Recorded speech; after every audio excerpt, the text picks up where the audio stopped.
Welcome to Behind Simple Honest Design. We're back at Esther's house to show you all the details of how this landscape turned out weeks and weeks later. Just like we told you, it was going to all grow in perfectly, and it did.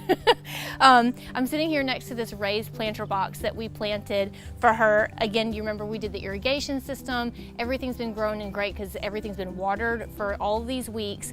And you can see our different heights that we've created. Our hydrangeas are the tall in the center. We've got our impatiens, which have grown in really beautifully. See, they're touching, they're not overcrowded. They're the medium height. And then we have the trailing plant here in the front that gives it that mossy silver color that we wanted to include. Remember, we were including the silver, whites, and purples for Esther's landscape, and then we have all the mix of green as well.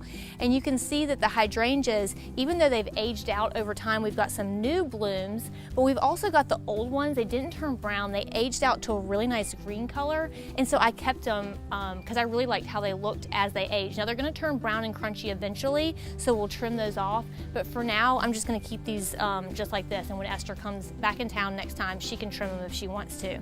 So that's pretty much it. Just remember to keep your heights, your tall, medium, and short, and of course trailing, which I love, and your different color, and just make sure you space out your plants appropriately so that when you're a few weeks into it, they'll grow in just like they have here and fill in just beautifully. So there's all the details. Until next time, this was Behind the Simple Honest Design.